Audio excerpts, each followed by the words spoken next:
6 vyrai su tamsintais akiniais. Kiekvienas turi savo profesiją, pomėgius ir įpročius, tačiau tik vienas iš jų niekada nebeišvys šviesos. Šio areną žengia Andžejus Kučinskis. Vyras neslepia ambicijų nugalėti šou, tačiau visų pirma jis turės nugalėti kitus, taip pat nemažiau pergalės trokštančius konkurentus.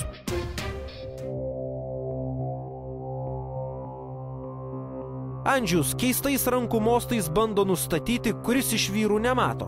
Vyras neskuba, nes puikiai supranta, kad klaida jį gali nublokšti į outsiderių gretas.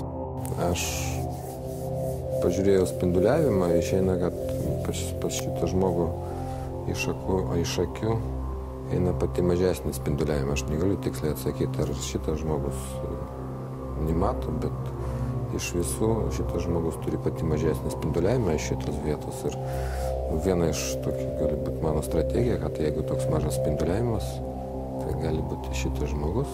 Jis visą energiją traukia į vidų, o visi spinduliuoja iš save. Priėmėm sprendimą, kad tas žmogus, kurį energiją traukia į vidų, kad šitas turi šitą problemą.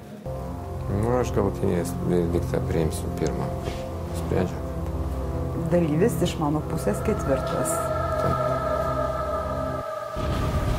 Jis būsios, Vydas. Labai stengiuosi patikti. Sakysim, kaip aktorius, tai galiu įsijaukti. Dalinai. Pilnai žinoma, aš negaliu tapti neregiu.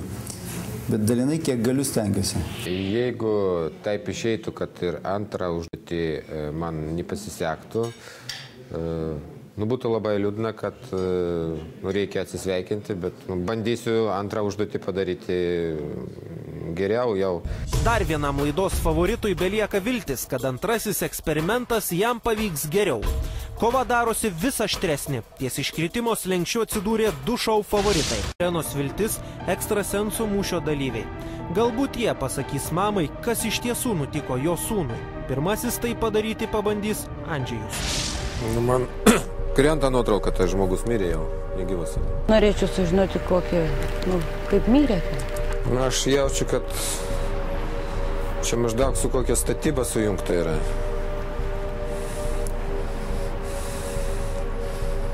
Jis nebuvo vienas, kada jis mirė.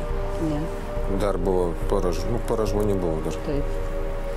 Andžejus įtarė, kad prie Irenos sūnaus žūties galėjo prisidėti kiti asmenys. Maža to, esą jis išvydo viziją, jog tai nelaimingas atsitikimas. Liudininkų buvom, kurie buvo apklausti. Bet žinai, ten labai buvo keistai. Viena buvo šitaip suklupa, pasakė mane gerai, suklupa. Antra buvo nelaimingas atsitikimas. O trečias pasakė, jisai uždus, aš jį ištraukiu. Andžejus pasirinko vieną iš versijų. Esą Ruslanas mirė įvykus nelaimingam atsitikimui.